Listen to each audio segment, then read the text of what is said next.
Welcome to the AmeriCorps Office of Research and Evaluation Evidence Webinar Series celebrating AmeriCorps' 30th anniversary through our evidence story. Today's webinar is Putting Civic Engagement into Context, Exploring Data Trends, Uses, and Actionable Insights. My name is Katie Hesse-Sloniker, and I'm the Learning Officer for the AmeriCorps Office of Research and Evaluation. Next slide. Fostering civic engagement is central to AmeriCorps' mission. Today's webinar will help us understand how data-driven approaches on national service and volunteerism can give us broader context about civic engagement in America. Our presenters today are Dr. Mary Hyde, Director of the Office of Research and Evaluation, joined by staff from the office, Dr. Laura Hansa-Schlachter, Shane Dermangian, and Dr. Barry Goodstadt. We're also joined today by Annalise Gamble, Statewide Engagement Officer, and Kathy Spangler, Director, both from Serve Virginia. Next slide. Our learning objectives are twofold today. Explore how AmeriCorps leverages data for policy and practice insight, and highlight AmeriCorps' data application and use by partners in the field. The session will be packed, so we're encouraging participants to place questions in the chat that will be compiled and answered in our panel Q&A discussion towards the end of the webinar. Please be sure to place your questions and comments you might have in the chat throughout the webinar. And now, I'd like to introduce Dr. Mary Hyde, Director of the AmeriCorps Office of Research and Evaluation. Thank you, Katie. Hello and welcome to today's webinar on putting civic engagement into context.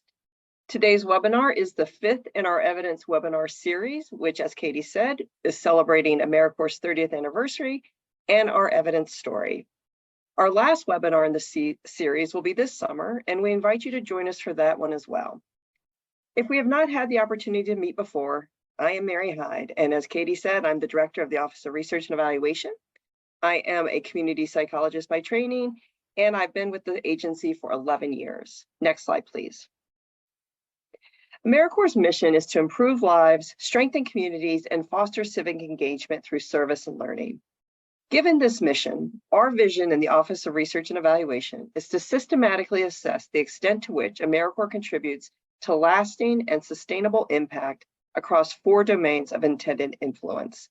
As you can see by the visual on your screen, the agency seeks to influence national service participants, or those serving in AmeriCorps programs, national service partners, or the organizations that engage AmeriCorps programs and community volunteers to help advance their missions, the communities served by AmeriCorps programs, and ultimately civic engagement in America. Civic engagement is at the heart of AmeriCorps' mission. Through its national service programs and the volunteerism they catalyze in communities nationwide, AmeriCorps strives to improve community outcomes by engaging everyday citizens in the effort. Our office conducts research and evaluation on civic engagement among the general population, as well as on the national service participants and programs that foster civic engagement. More specifically, the Office of Research and Evaluation identifies national service and volunteering trends, conducts research and builds scholarship on civic engagement, measures national service impact, and promotes evidence-based models and program expansion. Building evidence for civic engagement is critical. Using this evidence and supporting a culture of learning to advance our mission and to ensure we are effectively tackling the nation's most pressing social issues is even more critical. As such, AmeriCorps and the Office of Research and Evaluation strive to use the knowledge we gain to improve the member and volunteer experience, strengthen the organizational capacity of our partners, support a community in their localized solutions, and contribute knowledge to the civic health of society. I invite you to check out the agency's learning agenda and our recent State of the Evidence report to learn more about how we are building evidence for national service and civic engagement and what we currently know about the impacts of both.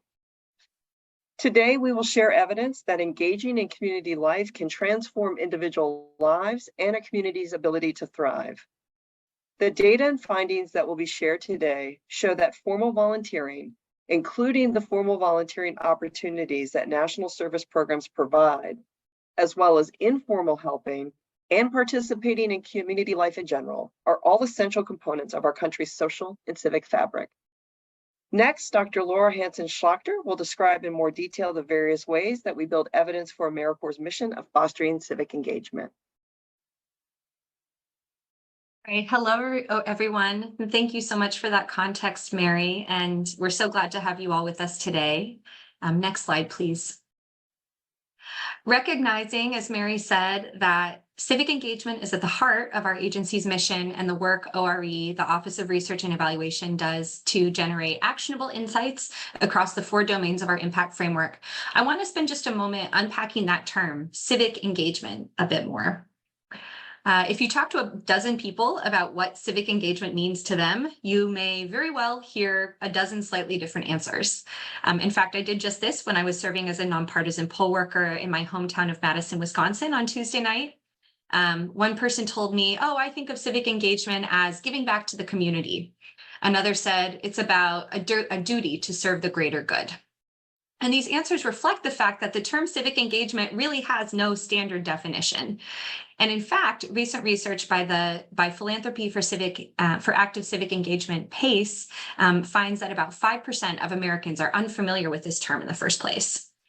So given that civic engagement is central to our agency's raison d'etre, it's really important that we are intentional in articulating what it means in the context of our work and our mission.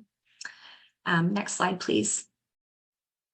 AmeriCorps uses the term civic engagement to describe the constellation of activities individuals engage in to make a difference in their communities and promote the common good.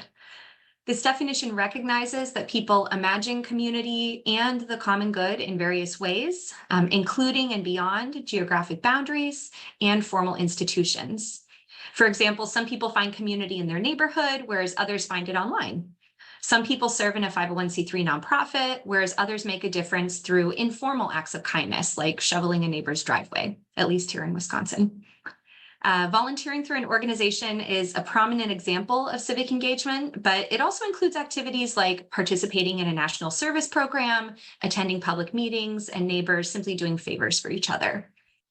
In other words, AmeriCorps has a pretty expansive definition for what counts as civic engagement and uses multiple strategies to build evidence about the variety of ways people make a difference in their communities and promote the common good. These all tie back to our vision and our mission in the Office of Research and Evaluation. Next slide, please. For example, AmeriCorps builds our understanding of civic engagement in society by tracking civic engagement trends in America. Since 2002, we have partnered with the U.S. Census Bureau to take the pulse of our nation's civic health through the most robust national survey on the topic. I serve as the technical lead for this data set, and you can find all of our current population survey, civic engagement, and volunteering supplement, or CEV data at data.americorps.gov. In service to our mission to measure national service impact in the participant domain, we also examine how national service participants make a difference in their communities and promote the common good. At the end of service, for example, AmeriCorps invites each member to take what's called a member exit survey, which Shane will talk more about in a moment. And this includes questions about their civic engagement. Do they volunteer? Do they informally help their neighbors? And ORE has also conducted several evaluations that suggest participating in national service has long-term impacts on the civic engagement of members, such as the NCCC longitudinal study. ORE also funds scholarship on national service and civic engagement through our research grants program that touches on all 4 domains of our impact framework. In 2018, ORE funded a cohort of research grantees that used participatory research methods to engage communities in identifying priority challenges and developing actionable solutions from the ground up. And this cutting-edge methodology is really built on 3 pillars: community, research, and action. So by cultivating participatory research, AmeriCorps also helps foster this unique form of civic engagement through the research process itself. Finally, ORE conducts robust evaluation research that demonstrates how AmeriCorps national service programs benefit society, communities, partners, and the participants who serve, both quantitatively and qualitatively. From a program standpoint, ORE evidence demonstrates that members and volunteers have a measurable impact. Our evidence also shows that members and volunteers themselves benefit from participating in AmeriCorps programs. So taken together, this body of work helps reinforce the value of national service, and you can read more about it in our State of the Evidence report. With that, I'm delighted to begin our discussion of 3 specific research projects that paint a more holistic picture of civic engagement in America. After a few words from Shane on the MES, Barry will share an analysis of motivations to serve among AmeriCorps members. Then Shane will highlight another analysis based on MES data about civic engagement among AmeriCorps members as they're finishing their term of service. And finally, we'll welcome Annalise from Serve Virginia to learn about an index that allows Virginians to benchmark their community engagement at the local, state, and national level. I was really honored to serve on the advisory research team for this effort, and I'm so glad that ORE has the opportunity to spotlight Annalise and her colleague Kathy today.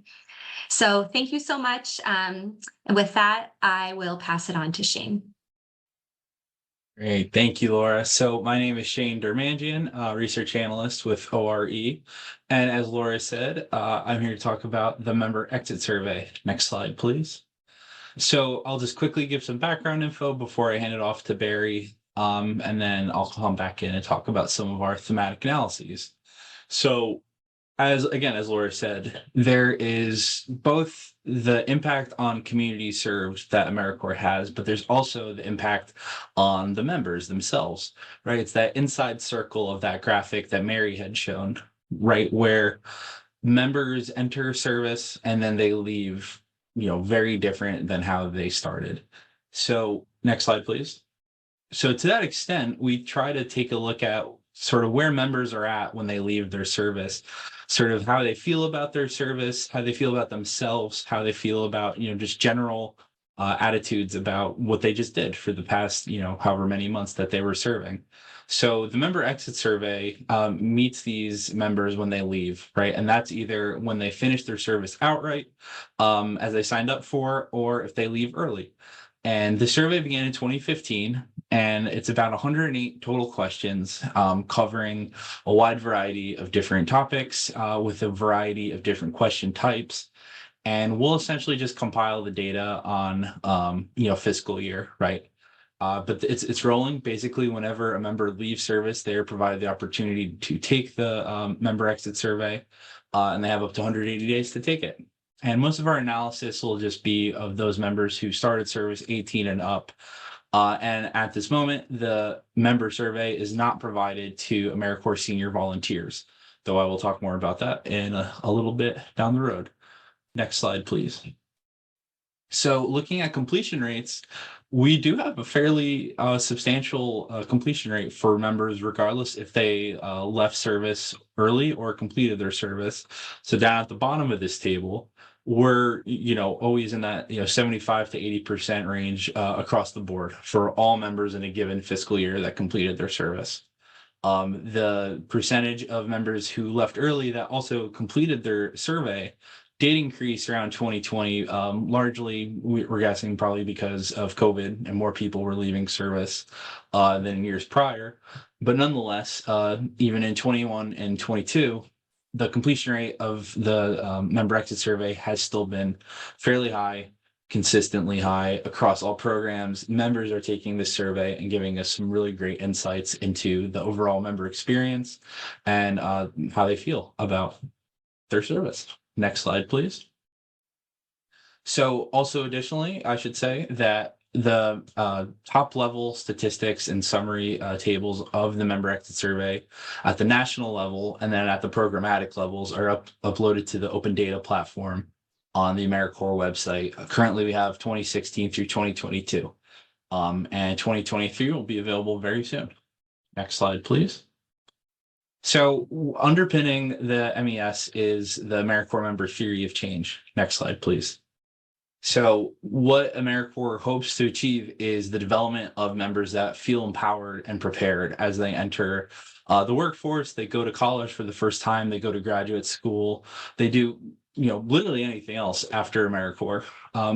We hope that they will be more civically engaged, that they will want to strengthen their communities, and that they'll be dedicated to improving the lives of others. So along, that theory of change, we have these 4 different pathways that we measure this by. Next slide, please. and they are civic engagement, right? Which is just the participation in civic life. Just by metric of being an AmeriCorps member, you are civically engaged, right? It's not every person in America does this act of service. It just by even signing up and showing up, you are, doing that. That extra level of being civically engaged, but it's also looking forward, right? Do you take that civic engagement and like that aptitude and competence for civic action with you? We have life and career skills, and that is developing skills for the workplace, interpersonal skills. Sort of a lot of these skills are, developed for the first time in many of our members because this is their first job or their first, quote unquote, real world position that they may have after high school, after college. Some people find themselves in a variety of different environments for the first time. And for many people, for the only time, some people, wield a chainsaw when they, go to work for or serve with AmeriCorps, and then they work in an office afterwards. I've been there. That's me. I've done that. And then we have getting things done.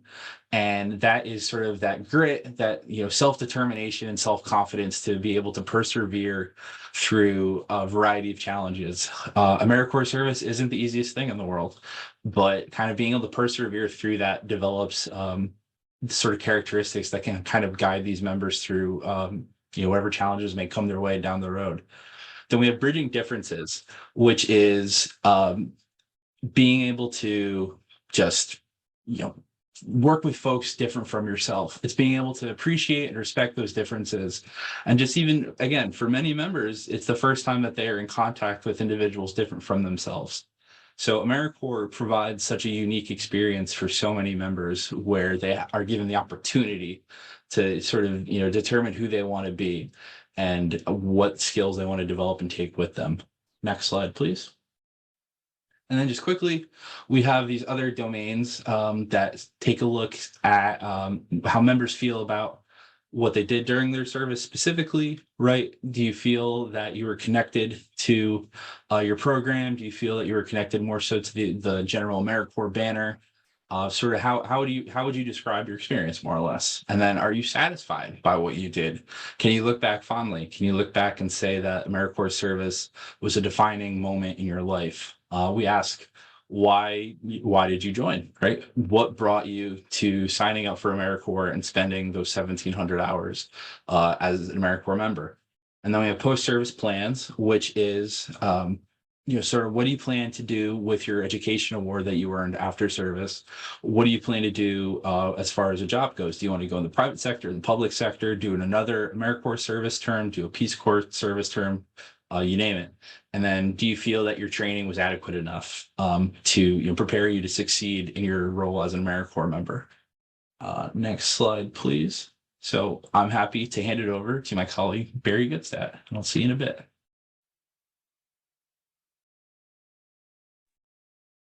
Thanks, Shane. What I'd like to do is tell you a little bit about what I call generational analysis of AmeriCorps members. And as part of that analysis, what we did was to analyze the motivations to join, the same items that Shane just talked about. Next slide, please. Now, the people join AmeriCorps for a variety of reasons, as you well know. Some of them include gaining general skills or competencies that would be helpful in school or in work, to have a chance to work with people who share their ideals, to fulfill your duty as a citizen. Again, we're getting back to what it means to be a citizen, to receive an education award, to make friends and meet new people, to gain direct experience in a specific career or in a future profession, to help in solving community needs or particular challenges in the community, to do something while enrolled in school, or to do something during a break in school. And respondents answered these questions on a 5-point Likert scale, which is they very much agree with these items as reasons for joining, agreed, neither agree nor disagree, disagreed, or very much disagree. Next slide, please. Now, the definition of generations is something that has been developed over the past number of years, specifically focusing on a generation definition that was developed by Pew Research, and specifically they did it by birth year. So anyone who was born in 1945 or earlier is known as the silent generation. The baby boomers began from 46 to 1964. Gen Xers were from 1965 to 1980. Gen Y, or millennials, were born in 1981 to 1996. And Gen Zers are 1997 or later. Actually, I don't know what the next, maybe it's Gen Alpha that comes next. I'm not sure. That's something we'll soon see. Next slide, please. Okay, now, the data set we used to carry out this generational analysis was a portion of the data that Shane discussed a couple minutes ago. And basically, we had close to 300,000 members in the total data set. This was covered a period from calendar year 2018 through calendar year 2022. And in those 300,000 members, we took a subset that actually completed the member exit survey, and that's how we got the data on how different folks had different motivations to join. Those who did not complete the MES were excluded from the analysis because they didn't answer the questions, so we had no way to really ascribe to them why they joined AmeriCorps in the first place. This smaller file was 236,000 members who ended their service between the end of calendar year 2018 and the end of calendar year 2022. Next slide, please. Now, what we found was that there's a changing mix of generations serving in AmeriCorps. If you look back over the years, you find that there's very few silent generation members, no surprise there.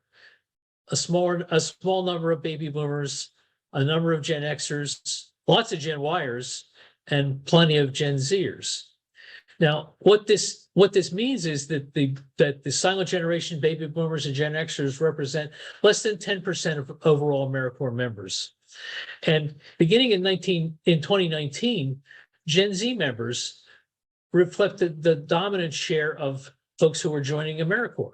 So that's an interesting thing. That means it's changed over the last several years. In 2019, that wasn't the case, but prior to 2018, that was not the case. It was not Gen Zers, but rather it was Gen Yers. So we've seen a shift, and that shift will probably make a major difference in how recruiting ought to take place and how we attract new members to AmeriCorps. Next slide, please. So when we looked at the data on specific questions, which I laid out for you a little earlier, lots of folks are interested in gaining skills and sharing ideals. Duty as a citizen is still pretty prominent. If you look particularly at Gen Zers, they seem a little less concerned with duty as a citizen. And they are equally concerned with direct experience.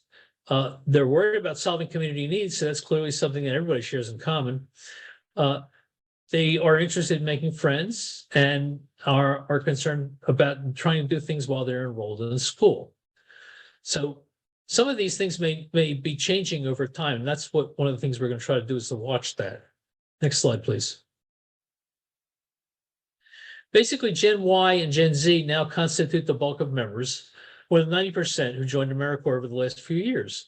But a deeper look for their reasons, joining between 2018 and 2022 suggests that there have been some changes in that period of time. Millennials and Gen Zers are most concerned with solving community problems and obtaining a direct experience in the workplace. And they are less concerned, I think, with issues of trying to serve during a break in school. And that may be a difference that we're going to have to watch over time because these things may change. Next slide, please.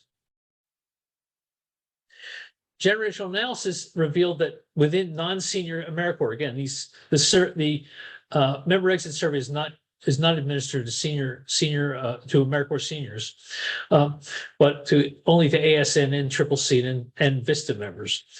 Only 10% of the members belong to the silent baby boomer or Gen X. Prior to 2019, the majority of AmeriCorps members were millennials. But since then, the majority of members now come from Generation Z. examining the motivations for joining AmeriCorps across generations reveals that some questions were based on the member exit survey were less relevant for members of the silent generation, baby boomers or Gen Xers. Obviously, they're not so concerned about what they do in school because they're already well past school and have demonstrated their capabilities in the workplace. Among millennials and Gen Zers, there's a declining interest in making friends, enrolling in school, or serving in AmeriCorps during a break in school or work, but they still are concerned with serving the community and addressing community problems. Next slide. The implication of this is that there's a need to update motives that are queried in the MES or for members of the silent generation, baby boomers, and Gen Xers. That suggests to us that some changes are needed if we want to apply this kind of methodology to AmeriCorps seniors. We're going to have to change the questions. And actually, we are in the middle of doing that right now in a project we're calling the pre-post participant survey, where we are updating the MES and where we're using existing MES questions, keeping them, but adding new questions to cover some other issues that we think need to be evolved, especially when it comes to dealing with seniors. Several items in the MES, such as joining AmeriCorps to fill a break in school or work, or as a source of new friends, apparently are less relevant for Gen Zers than in the past. So we may adjust those questions as well.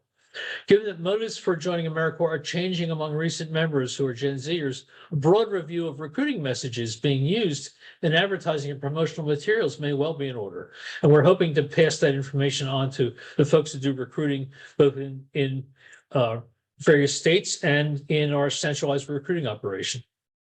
And to the extent that AmeriCorps motivation to serve messages are assessed on an ongoing agency survey effort, such efforts need to be coordinated with the work that we're doing on MES and tracking it over time. And we are going to be following that in the upcoming pre-post participant survey. We're going to keep watching changes and make sure we identify those changes and the implications that they will have for recruiting and retention.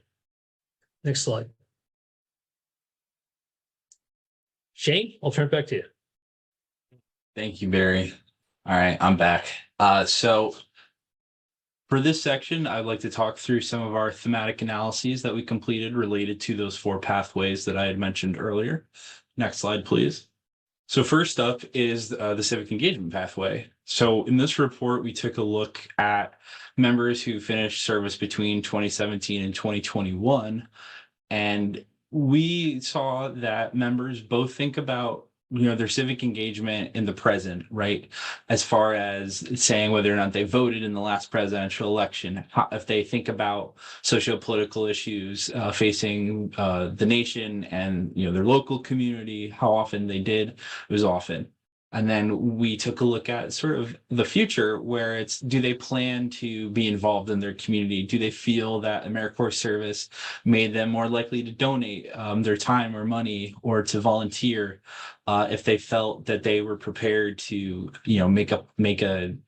develop a plan to help change their community, or, even just feeling personally obligated to help their community. And over 3/4 of all of our members, closer to mid 80% of all of the members surveyed between this time said yes to all of those questions, that they are thinking of their civic engagement in the present. They feel civically engaged, and then they feel that they will continue to stay civically engaged. Next slide, please. Specifically, when looking at voting in the last presidential election, which I should point out for on this graph, the presidential elections are in 2017 and 2021, but that's just because of the fiscal year, November falling in the fiscal year rather than the calendar year. Nonetheless, when taking a look at the general population's voting habits for people aged 18 to 29, data coming from Tufts University, we can see that AmeriCorps members that are aged 18 to 29 vote more in presidential elections than the general population. And that those figures slide down over time just because members may not have been old enough in that given year. So it's every 4 years it spikes back up because members would have been of age to have voted. Next slide, please. And then continuing just through the pathways, we took a look at the Bridging Differences pathway, right, which is again assessing the cultural competency of our members, and pretty much not almost every single member here said that they respected the differences of others. They valued and enjoyed interacting with people different from themselves, and they felt confident about their interactions. And moreover, we took a look at if members said that they served on a team or not. And those members that said that they served on a team did report higher levels of cultural competency than did members who said that they did not serve on a team as often. So sort of thinking back to the idea of contact hypothesis, right, where it's just simply being in the presence of folks that are, in minority groups does change your perception and does bridge those differences and build those bridges. Next slide, please. So for getting things done, right, this is the self, confidence and grit and being able to kind of persevere through challenges. Majority of our members feel that they can handle whatever comes their way and, stick to their goals and accomplish things. So it's overall, the challenges of AmeriCorps are not too difficult for our members, and they come out of it kind of feeling more capable and more confident in their abilities. Next slide, please. And then the life and career skills pathway, it did show that members both developed useful skills to use on the job in their own lives interpersonally, and they felt that AmeriCorps allowed them to make a lasting impact where they served, and that they felt part of the community. And moreover, AmeriCorps was seen by a majority of the members, over 80%, that it was a defining moment in their personal, professional, and educational lives. So with that in mind, many AmeriCorps members kind of have figured out where they would like to go with their in their lives after AmeriCorps. They had these experiences that they would not have otherwise had, and they kind of knew where they wanted to go from that. I can speak truth to that. I did 2 AmeriCorps terms, and it really, it got me to grad school. It got me figuring out what I wanted to do. Whereas just from undergrad, I didn't really have any experience in the world. I didn't know what I wanted to do. I just knew that I wanted to help.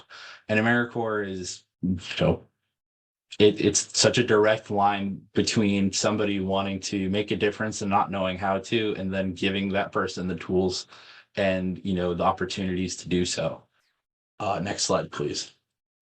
So just to conclude some things about the AmeriCorps Member Exit Survey. Next slide, please. We have many, many responses to this survey going back to 2015. Over 350,000 completed responses. The number is probably close to 400,000 now. And we can disaggregate this data by age, by race, ethnicity, gender. We can take a look at how different programs respond. We do that already. We can take a look over time, right? We can cut it up in a lot of different ways. So, and it does kind of get to the bottom of how members feel necessarily about what they just did with their lives, right? It's kind of hard to conceptualize for a member, but this survey helps tease out sort of those impacts, how they feel and their sentiments and so on.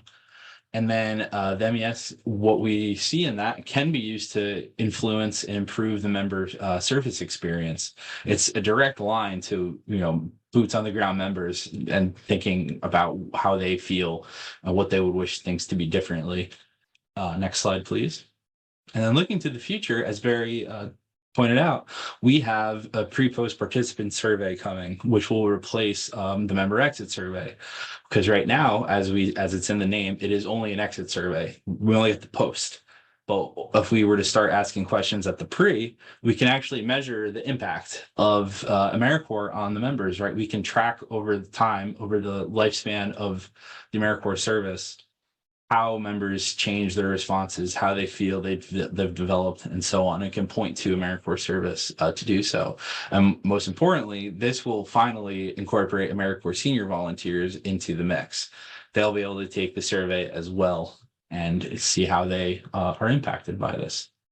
Next slide, please. And for more information, feel free to send this email. Any questions, I'll be happy to respond. So throw it to the next slide and give it to Annalise. Thanks. Thanks, Shane. I always love any experience or any opportunity to dive into the member exit survey. I think it leads really well into talking about the Virginia Community Engagement Index, which is also really looking to kind of get the pulse of civic engagement and kind of better understand why folks are engaged and what they're how they're benefiting from that engagement, as well as making that community impact. Hi, everyone. My name is Annalise Gamble. I'm the Statewide Engagement Officer at Serve Virginia, which is the State Service Commission for the Commonwealth. I did a year today talking about the Virginia Community Engagement Index, which is a project that we introduced last spring and have been using over the past year to mobilize more Virginians and leverage the impact of service and volunteerism. Might just be mine, but do you mind next slide? Thank you. Serve Virginia is the State Service Commission for the Commonwealth of Virginia. Like I mentioned, we help connect folks across our state to AmeriCorps funding and service opportunities, as well as promoting opportunities for all Virginians to volunteer and get involved in making a greater impact together. You can check out more about Serve Virginia at our website, servevirginia.org. Next slide, please. As a part of our work, we partner with stakeholders across the state to develop a state service plan every 3 years that includes strategies for ways we can leverage volunteerism and strengthen the state's infrastructure through service, supporting national and community service opportunities for all Virginians. You can learn more about our state service plan on servevirginia.org. In this most recent development process for our state service plan that we put into effect in 2022, we heard from stakeholders about a gap that they identified in understanding or demonstrating how the impact of their local volunteer programs created a larger impact, and needing to cultivate more capacity to better leverage service and volunteerism as a strategy that we could leverage across the state. There was a need to know more about how Virginians were engaging in their communities and kind of better understanding the process from what they cared about to how they got involved. Go ahead and move to the next slide. As we worked with our network, we identified lots of great sources of data, better understanding community needs, service, and volunteerism. A key source that we used for our foundational understanding of what civic engagement means in Virginia was our state's data from the CPS Civic Engagement and Volunteering Supplement, or the CEV, that Laura mentioned earlier. The AmeriCorps Office of Research and Evaluation has made the data about volunteerism and other civic behaviors available at the state and metropolitan service area level. And I highly recommend folks check that out as a great baseline for what service and volunteerism looks like in their state or area. In addition to great sources of national data like the CEV, we looked at state level reports, like the needs that we were hearing through our 211 referral line and the state of the nonprofit sector in Virginia. We even drilled down further into what was available at the local level, including things like community health needs assessments and local measures of civic participation like voting levels. While these were all really great resources, we identified the opportunity for something that connected some of these dots, a tool that would take a deeper look at engagement across volunteering and civic engagement and help connect what people cared about with how they may participate or show up in service in their communities. We realized that if we knew this, we could also use this data to better mobilize existing volunteers and find ways to get new Virginians involved, or Virginians new to volunteering, involved in their communities. Next slide, please. An early realization when we were looking at all the available data and determining kind of where there was greatest opportunity was that we needed it to encompass more than just organizations that were serving volunteers. There are lots of great program evaluations and survey measures that are looking at kind of how folks are directly engaging in service. I think the MES is a great one to point to. When we get folks engaged, we can kind of better understand their experience through service. We really felt that there was a larger cross-sector need. So wanting to better understand how a service experience connected to the need at a community level or state level, and kind of the source of where volunteers are coming from and how they're manifesting that in their purpose. So to meet this cross-sector need, we decided that we needed to build a cross-sector team. We gathered over 30 different organizations representing a wide variety of different sectors to design a survey that could look at what engagement means to Virginians and think through what we want to know and can't learn from existing data about civic or community engagement as a baseline in our state. We also built an advisory team with deep expertise in measuring civic and community engagement with representatives from AmeriCorps ORE and Points of Light to help guide how we built this in a way that would leverage what we know already about measuring engagement and can kind of start prodding into some areas that haven't been studied quite as much. Through this cross-sector team, we came together to build the survey that would establish a benchmark, gather data to help measure the impact of volunteerism and service, and then also really gather and build a set of insights, findings that could help us better understand and inform how we continue to leverage and mobilize community engagement for a stronger Virginia. Next slide. The survey was fielded January 30th through March 8th of 2023. We partnered with over our core team of over 30 organizations to do this. So we ended up receiving over 6,300 total participants in the survey, and we're able to weigh the survey results accurately to reflect Virginia's geographic and demographic diversity. We fielded this survey in partnership with the core team. So we heard both from respondents that we purchased through a research panel, but then also about half of our respondents came directly through organizations that had helped us design the survey itself. Because of the way that we did the sampling for the survey, we do know that our respondent population more heavily skews to an engaged Virginian, so folks that are more likely to be in contact or in communication with a nonprofit. But this really helped us better understand more about the on-the-ground experience of a volunteer in Virginia or somebody who might be likely to volunteer. And so we were able to really use this as a target population to understand that perspective. From the survey, we got a really good sense of what these engaged Virginians often care about, how and why they act, and insights that can help us mobilize more folks in the future. Next slide. The first section of the index was designed to really help us better understand what engaged Virginians care about, and specifically how they might rank community needs, both for their local community and for the state. We asked respondents to share what they consider their top 3 priorities to be, both for where they live and for the state overall. These findings complement the great data that we found on a local, state, and national level about the prevalence or maybe the priority of needs. But this shows us more about the perception of needs and how people make hard decisions when we ask them to rank things, right? For example, you'll see here civil and human rights and democracy scored higher when folks were considering needs on a statewide level than some of the more tangible practical needs that they might see every day in their community, things like housing, public safety, economic security, and the environment. This data also helps us better understand what issues volunteers may prioritize in their activities and how we can take this into consideration for engaging more folks in the work or creating new solutions with public buy-in based off of this information. So this is kind of an aside, but just for organizations on the call to consider of how are we framing our needs or priorities and how can we connect to what folks might already care about was a really important kind of understanding for us to draw out of this part of the survey. Next slide. For each priority area, we also drilled down into more specific solutions or areas to address, asking folks what they found was most important. After this question, folks were also asked what strategies they thought would be most effective. Overwhelmingly, across the majority of the areas to address, people said community education and outreach and policy change were the 2 most effective strategies in addressing these issues.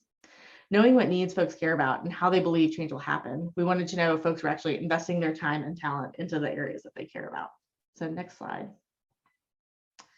Luckily, we found that folks are engaged in volunteering. So from this EV data, we knew to expect that at least 27% of Virginians are reporting that they're formally volunteering. Because of how we fielded the survey through our partner network, we did expect that we were going to find a higher rate of volunteerism than is likely maybe for the average Virginian. This is where it was really helpful to be able to use national data to speak to the frequency of volunteering as it might happen for an average Virginian, and then compare that to our data set to better understand kind of the perspective of a more engaged Virginian, and then also I think to understand that the truth, right, like exactly how many Virginians are engaged is likely in between these 2 numbers, right? And so better understanding that where we can start to draw kind of conclusions and assumptions based off of the different sources of data that we're able to put in conversation with each other. That was a really powerful experience when we were looking at the findings from the data. We also found that in general, when people were asked if they volunteer or if they are volunteers, they assume a more formal definition of service than what we might use when we talk about service. Laura talked about the definition of civic engagement and how widely it can vary.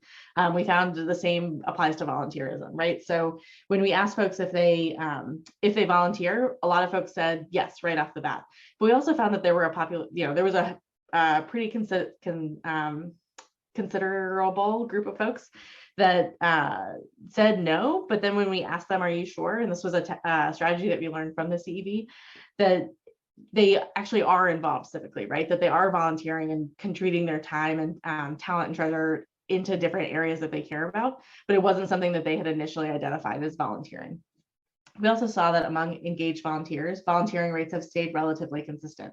Folks are providing regular and consistent support to their communities. That's not to say that there hasn't been a drop in volunteerism, but we do find that within folks that are already volunteering, their presence and contributions stay relatively consistent or increase, especially when we look at this subset of engaged Virginians. Next slide. And even more frequently than volunteerism, we find that folks are engaging in the civic infrastructure of their community through the way that they're acting through personal relationships. The majority of these respondents regularly show up to help neighbors, friends, family, and others in ways like helping each other with childcare, talking about community issues, sharing resources, et cetera. We don't do as much shoveling of snow down here in Virginia, but we do find folks helping to bring in the mail, helping to watch each other's, kids or pets. And a lot of these ways were really important to folks in that they were able to stay connected to their community. Understanding how those already or likely to be engaged or already acting helps our partners understand how to leverage existing actions and better learn how folks might be learning through these activities.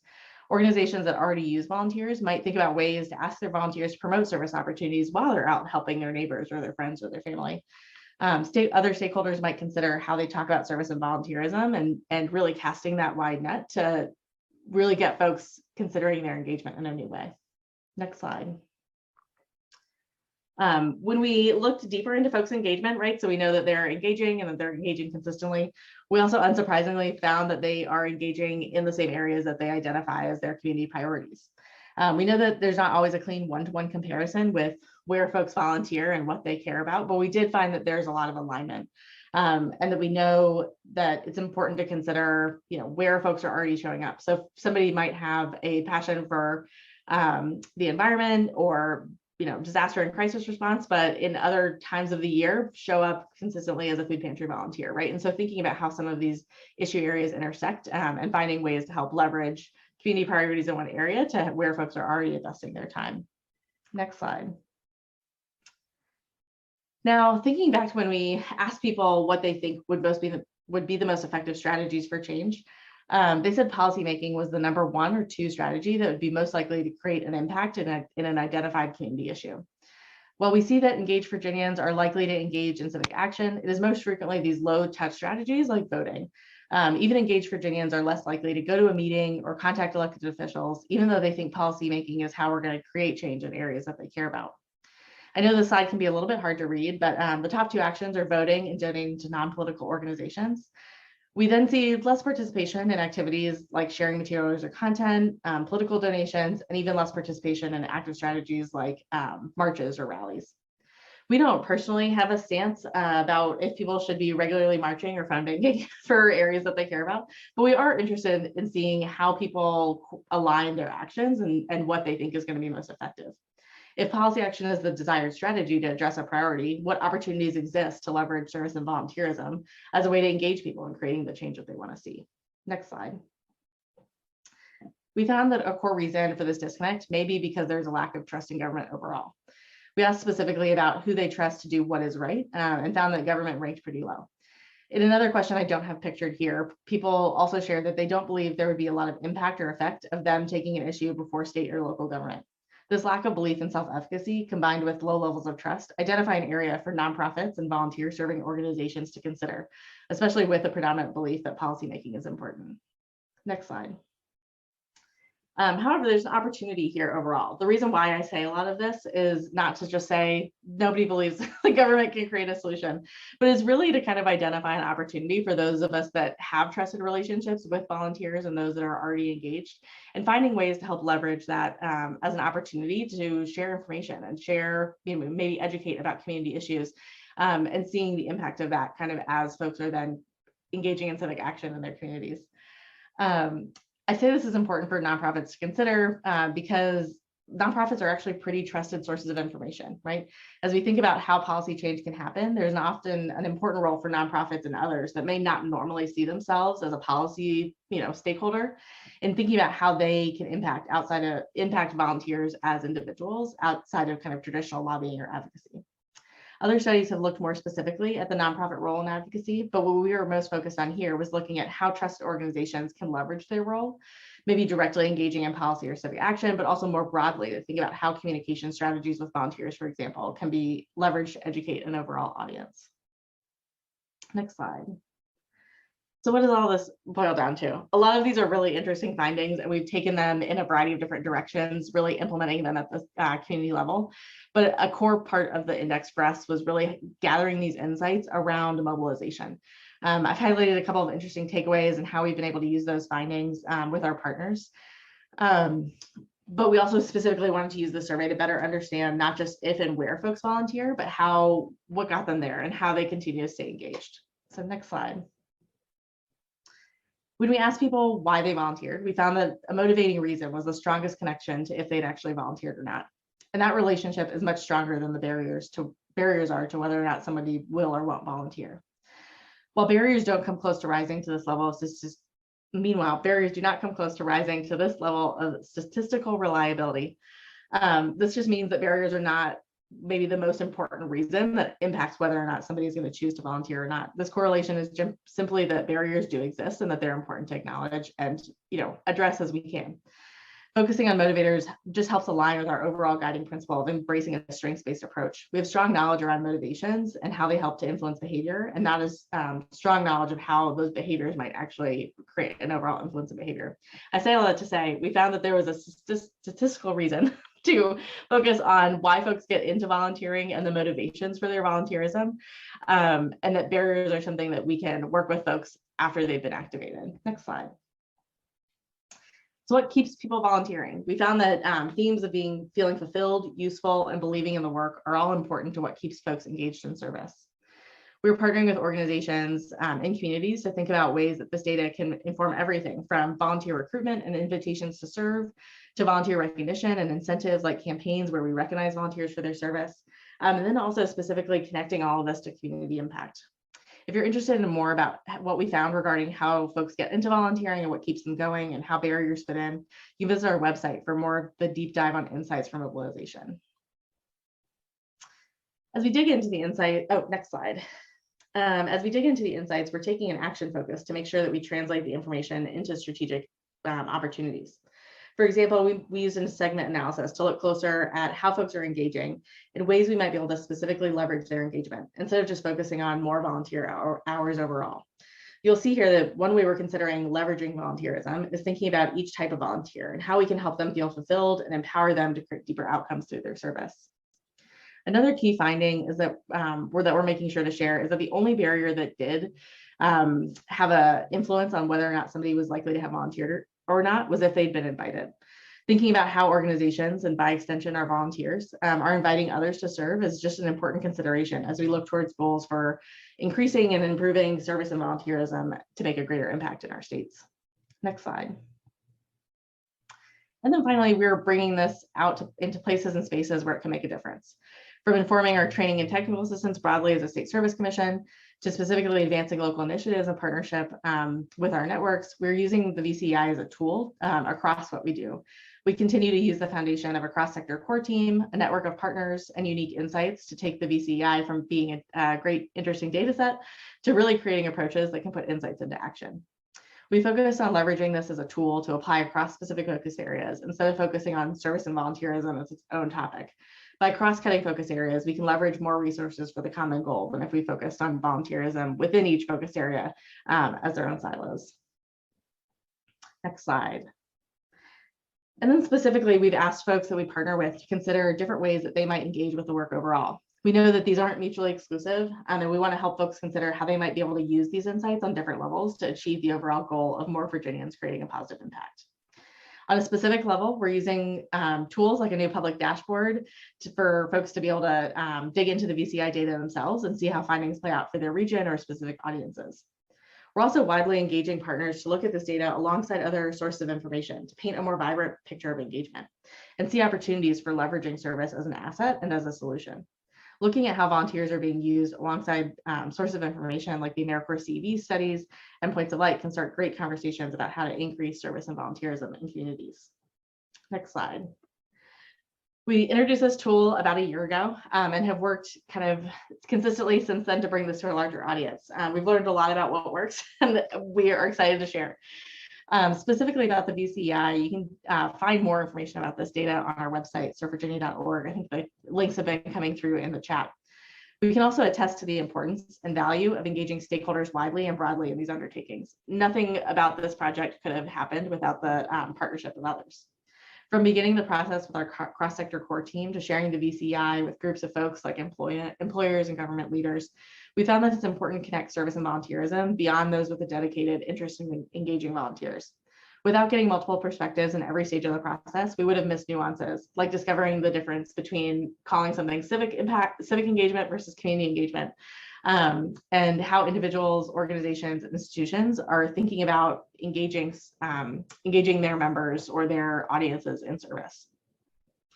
There are also lots of great resources if this has sparked an interest in thinking about service strategically for your organization, community, region, or state. State service commissions can be a great place to start if you're looking for state resources, but there's a lot of resources available nationally as well. I've plugged the CEV a couple times, but if you don't hear me say it yet, check out the data.americorps.gov. There's a wealth of information, whether it's the CEV or the MES, that's available for folks to use for your program or for your state kind of perception on service. Points of Light also offers findings and insights around civic and service behaviors alongside their Civic Circle framework to think about engagement in new ways. And this is also just a hot topic nationally, right? So projects like the Initiative for Strategic Volunteer Engagement is digging into a lot of what mobilizes people to act and how we can leverage on that action and interest. We're continuing to learn alongside everyone in the sector. You can stay up to date with us and the VCEI on servevirginia.org and at Serve Virginia across the social channels. You can also join us for the virtual Virginia Volunteerism Summit, May 15th and 16th, to see some of those live and in action. Thanks so much to the AmeriCorps Office on Research and Evaluation for their support and for inviting us here today to share about the VCEI. And thank you to you all for joining us in this journey.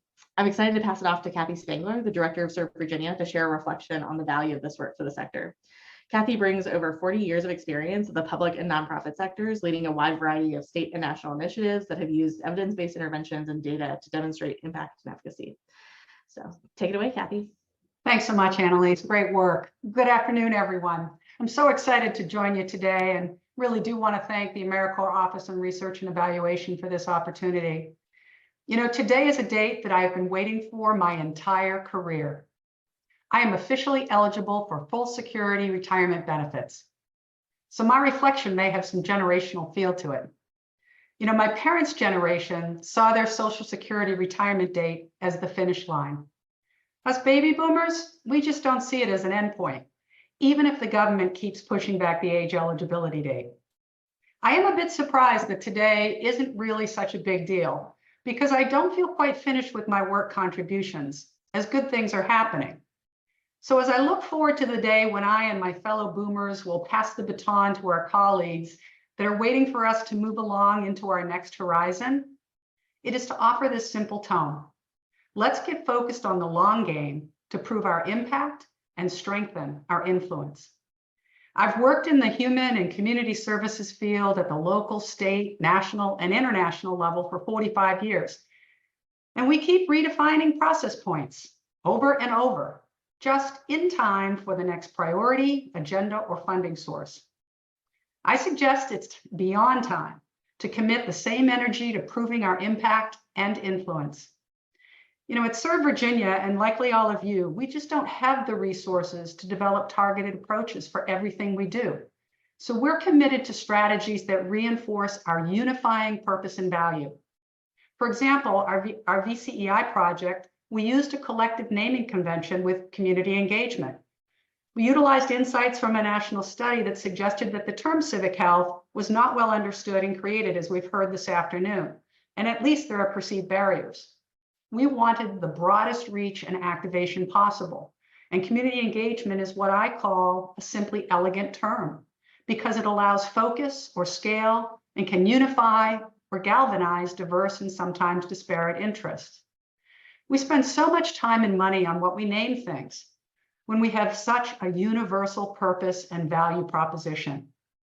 We also have a unique and dynamic capacity to articulate and visualize our benefits and calls to action through stories and images that are relevant in individualized contexts.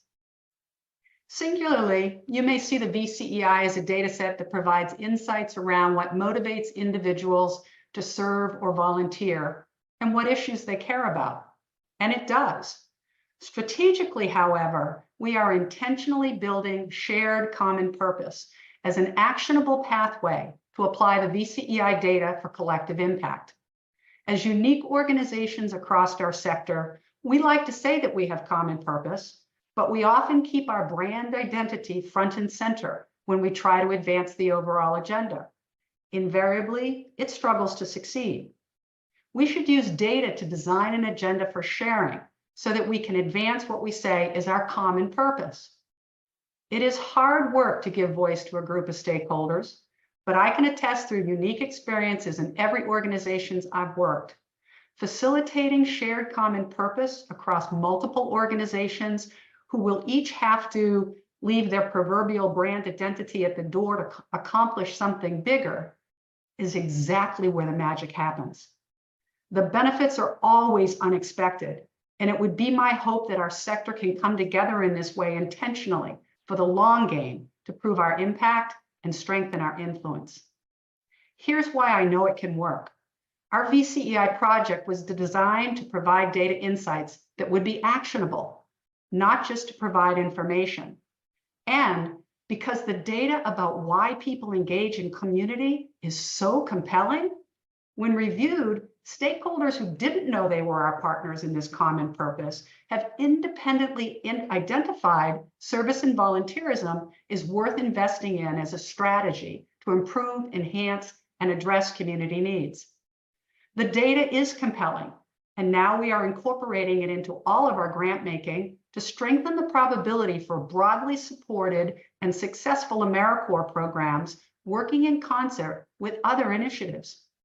What we are demonstrating is that when we are collective in our purpose and value, we can engage with community organizations, state and national organizations to design, develop, and contextualize data to develop frameworks that allow us to advance a shared common purpose and to evolve to the most important work that always seems to elude our sector: proof pointing, impact, and influence.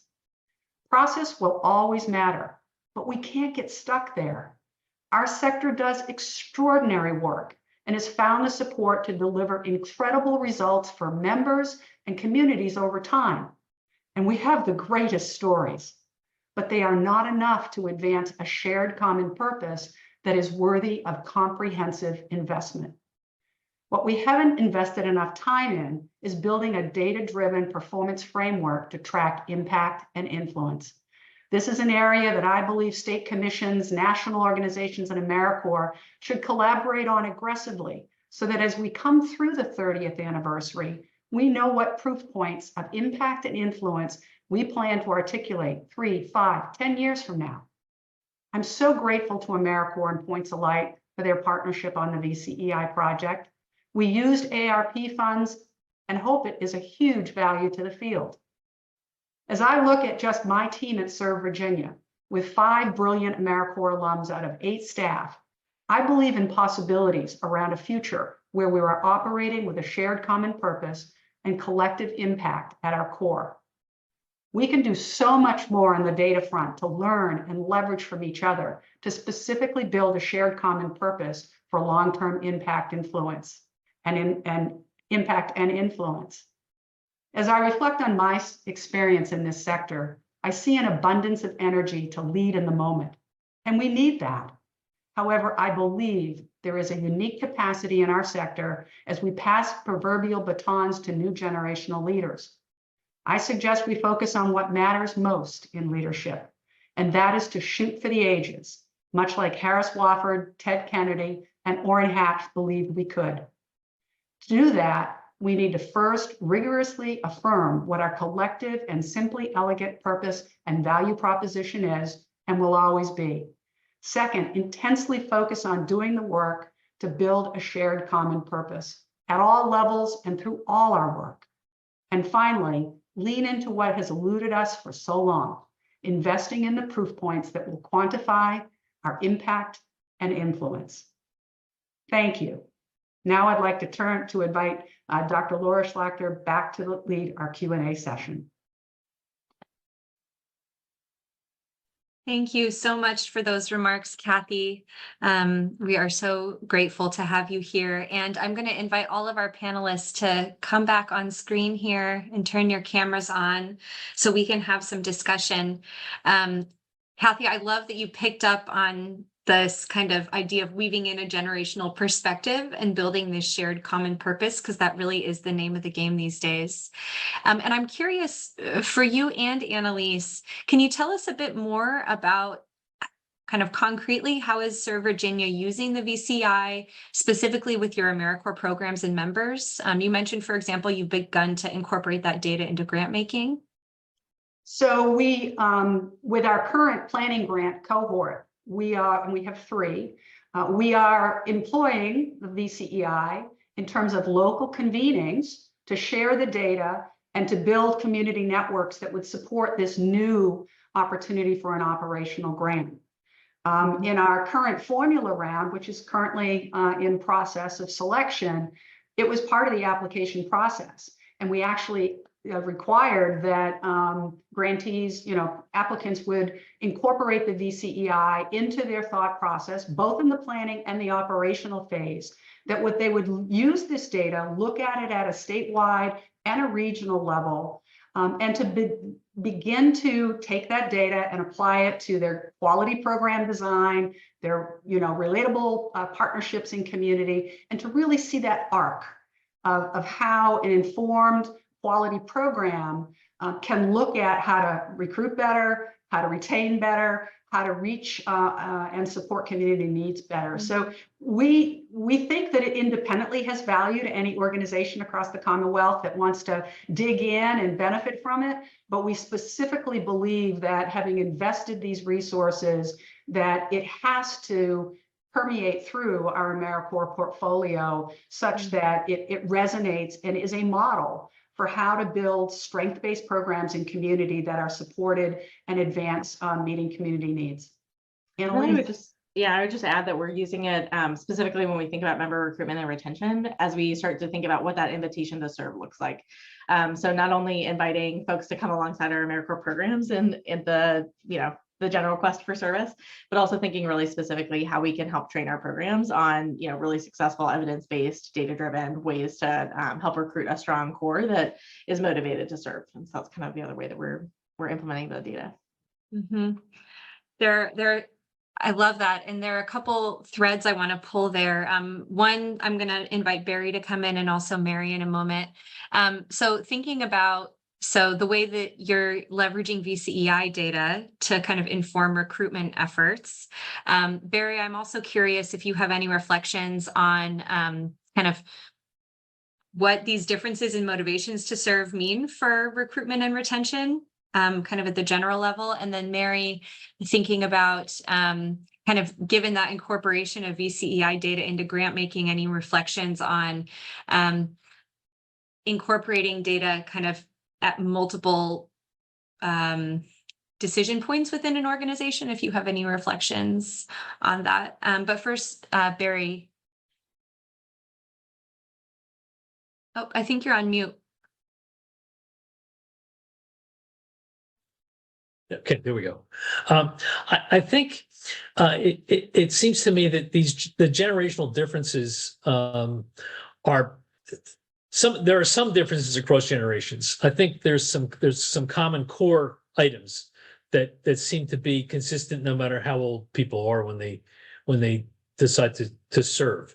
Obviously, helping people in a community to address challenges in a community it's common. I think that's across the board. Some of the things related to school or generating getting experience for working may not be so important for someone who's a little older.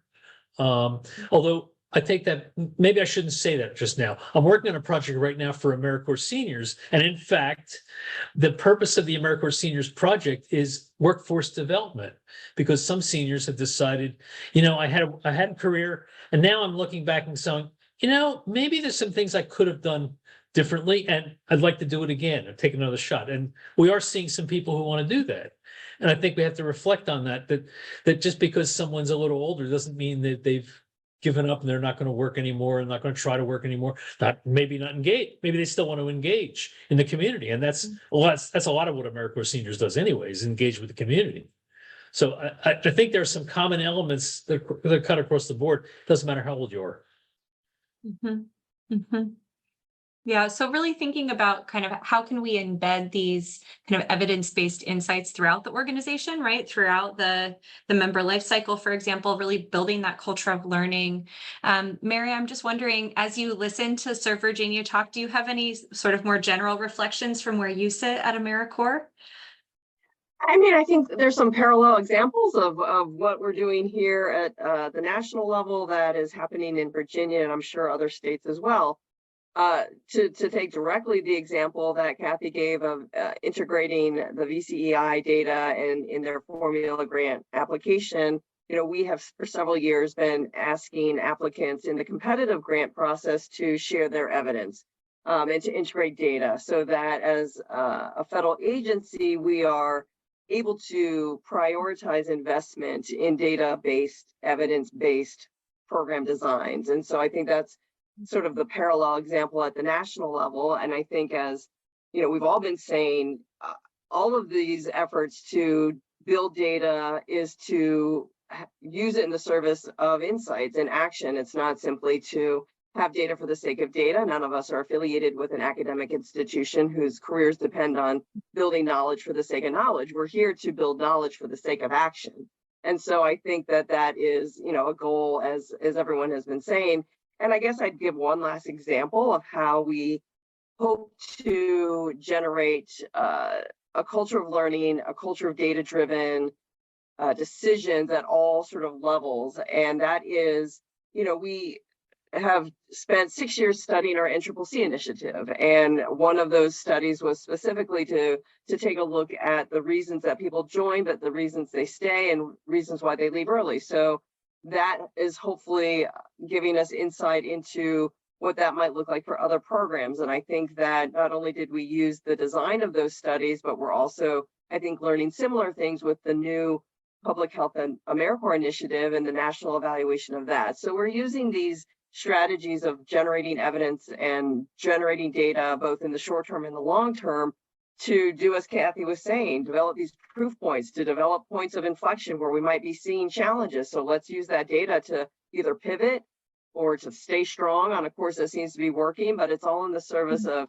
innovating and improving and not just simply to have data for the sake of data. And ultimately to demonstrate our impact. To Kathy's point, we all are here to try and demonstrate the value of service, volunteering, community engagement, so that people understand its value and its contribution to addressing community needs. Absolutely. Yeah, thank you so much for that reflection. I saw a lot of nodding. I just want to give the opportunity if any other panelists want to jump in on that. Okay.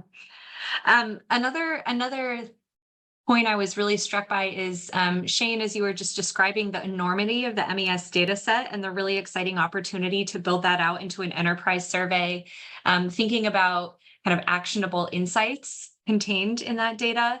I'm really curious. I noticed you said that there are some members who take the MES because they are completing their term of service and others who exit early. I'm wondering, how do those responses differ between those two groups? And do you think that has any insights for thinking about retention of members? Certainly. So for members that leave early, they can leave, for a variety of reasons. Some are deemed compelling, some are deemed non-compelling, right? So the majority of members that leave early are for non-compelling reasons. It's not a good fit. They found something else to do, whatever. But of those members, right, of which there's like 60% taking the survey still, even though they left early, the responses are still generally pretty positive. Maybe 10 to 15 percentage point difference here and there versus those who completed service. But it's still, over half feeling, positively about many metrics. Something coming to my mind specifically is how, even though members leave early, something like, I think it's in the mid 60% of them still would recommend service anyway. So I think it's almost universal that everybody agrees this is a good idea, right? This is a good use of time. It's worthwhile.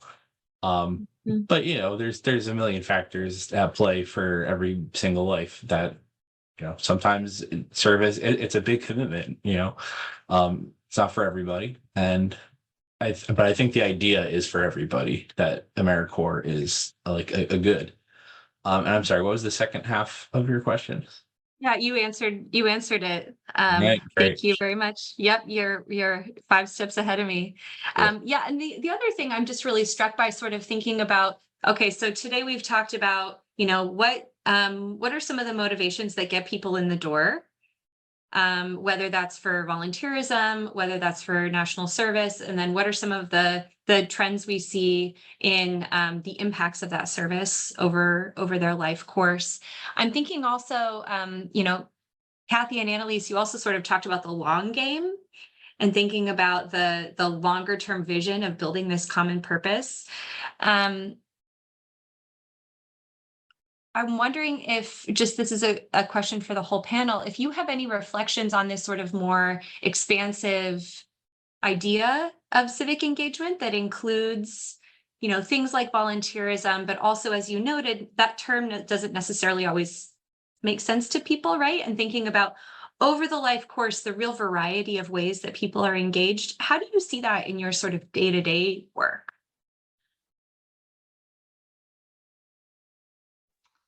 Yeah, I think that's a great question. And my brain immediately starts going to thinking about all the folks that, the heart of the State Service Commission work is all around AmeriCorps and getting more folks engaged as service members and more folks engaged as program grantees. And so a lot of, I think, my thinking kind of stems out from there, because I think that it's, you instantly start walking down that path of like, to have a great high quality AmeriCorps program, you need to have a great high quality AmeriCorps planning grantee, right? And then to do the planning grant, you need to have somebody who's interested in using volunteers in really strategic, meaningful ways. And so to have a great volunteer program, just you start walking down that path. And I think that most often I'm talking to folks that see a community need and want to meet it in some way. And so I think that as we start thinking really creatively about how service and volunteerism can be utilized, inevitably there's also the question of like, who are the people that we're engaging?